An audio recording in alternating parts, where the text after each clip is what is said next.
और रात्रि के अंतिम प्रहर में श्री सुसित सूर्य की सेवा के लिए धरण ऋषि उपस्थित हुए। गुरुदेव के निकट आते ही कंठ में दिव्य हार देखकर वे भी निसिह के बदले सहसा भयात भयम बोल उठे। अभय कुमार विस्मित होकर सविनय पूछने लगे कि मुने, आप जैसे संयमी महात्मा को किस बात का भय सता रहे। मुनि ने कहा, मंत्रीश्वर, मुझे पूर्वानुभूत एक घटना आज यकायक याद आ गई, इसलिए मुख से भयात भयम शब्द निकल गए। उज्जैनी नगरी में धनदत्त नाम के श्रेष्ठी रहते थे। गुणों की निधि ऐसी सुभद्रा नाम की उनकी पत्नी थी। उनको धरन नामक एक पुत्र था। उसका विवाह श्रीमती नाम की श्रेष्ठी कन्या के साथ हुआ था। श्रीमती दुष्चरित्र वाली थी। उसकी मीठी वाणी से और प्रेम भरे व्यवहार से धरन उसको सती स्त्री जानता था। एक दिन धरण पत्नी को उदास देखकर बहुत व्याकुल हो गया। उसने श्रीमती को उदासी का कारण पूछा। श्रीमती पहले तो मौन ही रही। इससे धरण और दुखी हुआ। उसने बहुत प्रेम से आग्रहपूर्वक पूछा कि जल्दी बताओ, तुम्हारा उदास मुख मैं देख नहीं सकता हूँ। तब श्रीमती कपटपूर्वक बोली कि स्वामी, मुझे बहुत कहते हुए बहुत दुख होता है, मगर सहा भी नहीं जाता है। मुझे कस्तूरी मृग का मांस खाने की प्रबल इच्छा हुई है। धरण उसके कपट को जानता नहीं था। वह तो पत्नी के पीछे पागल था। उसने कहा, प्रिय, कस्तूरी मृग का मांस कहाँ मिलता है? तुम मुझे उसका स्थान बताओ, मैं कैसे भी करके लाकर दूंगा। श्रीमती यह सुनकर हृदय से प्रसन्न हुई, किंतु ऊपर से दुख का दिखावा करके कहने लगी कि स्वामी, वह स्थान तो बहुत दूर है और कार्य भी कष्ट साध्य है। मेरे सुख के खातिर मैं आपको संकट में नहीं डालूंगी। उसके प्रेम भरे मीठे वचनों से धरण का उत्साह दुगुना बढ़ गया। उसने कहा कि प्रिय, तुम मेरी फिक्र मत करो, मैं प्राणांत कष्ट सहन करके भी तुम्हारी इच्छा अवश्य पूर्ण करूंगा। श्रीमती ने कहा कि कस्तूरी मृग मगध देश की राजगढ़ी नगरी के उद्यानों में रहते हैं। धरण कृत निश्चय होकर चल पड़ा। रास्ते में अनेक कठिनाइयों का सामना करते हुए राजगृह में पहुंच गए। वह उद्यान में एक पेड़ के नीचे वह बैठा था। उस समय कोई गणिका अपनी सखियों के साथ उद्यान में घूमने आई थी। वहाँ आकाश मार्ग से अचानक एक विद्याधर आया और गणिका का अपहरण करके भागने लगा। जो ही विद्याधर गणिका को लेकर जाने लगा, उसी क्षण धरण ने लक्ष्यवेधी बाण चलाए। विद्याधर घायल हुआ और गणिका उसकी पकड़ से छूटकर एक जलाशय में जा गिरी। धरण ने उस जलाशय से बाहर निकाला। वह कृतज्ञतावश धरण को अपने घर ले गए। गणिका ने बातचीत करते करते उसको यहाँ आने का प्रयोजन पूछा। धरण ने अपना आने का प्रयोजन कह दिया। ये सुनकर गणिका बोली, तुम बहुत सीधे और भोले हो, परंतु तुम्हारी पत्नी बड़ी चालाक एवं दुराचारिणी लगती है। ये सुनते ही धरण आग बबूला हो गया और कहने लगा कि तुम बिना जाने एक पतिपरायण सती स्त्री पर गलत आरोप क्यों लगाती हो। गणिका ने सलीके से बात टाल दी। धरण भी कार्य संपन्न करने की प्रतीक्षा में गणिका के घर रुका हुआ था। एक दिन महाराजा ने किसी अवसर पर नृत्य के लिए गणिका को बुलाया। धरण भी साथ में गया। थोड़ी देर में रंग ऐसा जमा कि गणिका नाचने में मग्न थी। दर्शक देखने में एकाकार थे।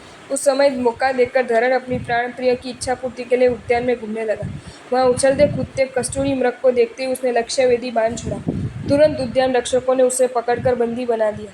गणिका के अद्भुत नृत्य पर महाराजा प्रसन्न हो गए। उन्होंने गणिका को वरदान मांगने को कहा। गणिका ने कहा, मालिक, ये वरदान अभी अमानत के रूप में रखो, समय आने पर मैं मांग लूंगी। उद्यान रक्षकों ने धरण को शिकारी के रूप में महाराजा के समक्ष हाजिर किया। महाराजा ने उसे कस्तूरी मृग का घातक जानकर देहांत दंड दिया। गणिका को उस बात का पता चला तो उसने महाराजा के पास जाकर धरण के जीवन दान का वर मांगा। महाराजा ने वरदान दिया और धरण की शिक्षा माफ की। धरण गणिका के साथ उसके घर आए। वह रहता हुआ श्रीमती के नाम की जपमाला गिनता था। गणिका भी उसे श्रीमती की असलियत दिखाने के लिए मौके की प्रतीक्षा में थी। एक दिन धरण ने गणिका को कहा, अब मैं मेरे घर वापस जाना चाहता हूँ, मुझे श्रीमती की बहुत याद आ रही। गणिका ने कहा, मैं भी श्रीमती को मिलने के लिए तुम्हारे साथ आऊँगी। दोनों रवाना हुए। रास्ते में गणिका ने धरण को किस समय पर घर पहुँचना अच्छा रहेगा ये सारी बात समझा दी। क्रमश उज्जैनी पहुँचकर दोनों एक बगीचे में ठहरे। रात के समय धरण अपने घर की ओर गया। चुपके से दीवार कूदकर अंदर गया।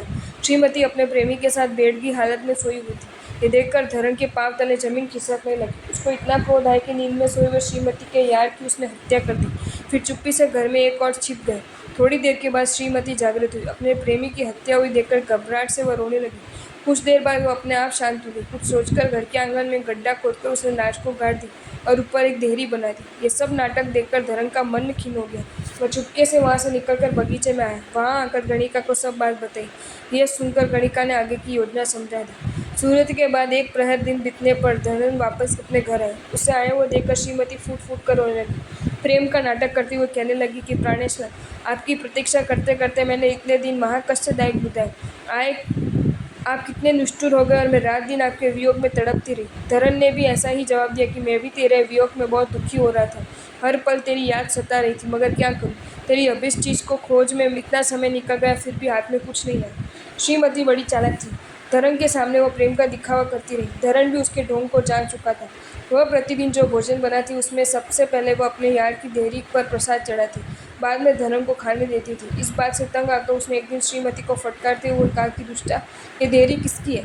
तो प्रतिदिन किसकी पूजा करके प्रसाद चढ़ाती? ये सुनकर वह स्तब्ध हो गई। अपना पाप छिपाने के लिए उसने गुस्से में आकर गर्म तवा धरण के ऊपर फेंका। धरण जान बचाकर वहां से भागा। वो सोचने लगा कि ऐसी दुष्ट स्त्री के साथ रहना व्यर्थ है। धिक धिक ऐसे संसार के प्रति उदासीन्य भाव उत्पन्न हो गए। संसार का त्याग करके उसने संयम अंगीकार किया। आज पूर्व जीवन की घटना याद आने से मुख से सहसा भयम शब्द निकल गए। इस प्रकार क्रमश चारों मुनिराजों की आत्मकथा सुनते सुनते पूरी रात्रि बीत गई। सूर्योदय के पश्चात अभय कुमार कौशल व्रत पूर्ण करके आचार्य श्री को वंदन करने गए। तब उनके कंठ में दिव्य हार देखकर अभय कुमार का सानंद आश्चर्य हुआ। वे समझ गए कि चारों मुनिराज इसी कारण से भयाक्रांत हुए थे। आचार्य श्री की ध्यान साधना पूर्ण होने पर अभय कुमार ने स्वयं ने पूछा कि भगवान, आपके अकंठ में ये हार कहाँ से है? आचार्य श्री ने अपने ज्ञान बल से जानकर कहा कि हार को जोड़ने वाला स्वर्णकर मरकर बंदर जाति में उत्पन्न हुआ है। उद्यान में ही उसने ये हार की चोरी की थी। पढ़ा सुनकर राजभय से घबराते हुए बंदर ने यहाँ आकर मेरे कंठ में हार डाल दिया। बात को यथार्थ रूप से जानकर अभय को ने अहोभाव से आचार्य श्री को वंदन करके हार ले लिया। मन ही मन मुनिराजों को धन्यवाद देने लगा कि साधु अकिंचन होता है, कभी किसी की एक भी कौड़ी नहीं लेता है। धन्य है चारों मुनिराजों को जिन्होंने गुरुदेव के कंठ में दिव्य हार देखकर भी इस बात को प्रकट नहीं किया, क्योंकि सभी ने अपने अपने दोषों को प्रकाशित किया। धन्य है ऐसे उत्तम नर रत्नों को। अभय कुमार हार लेकर राजभवन में आए और भगतपति को दिव्य हार सौंपकर उसका सर्व वृत्तांत सुनाया। आपको ये वीडियो अच्छा लगा हो तो इसे लाइक करें और शेयर करें, और ऐसे ही नए नए वीडियोज़ देखने के लिए सब्सक्राइब करें हमारी channel Jain facts and stories को।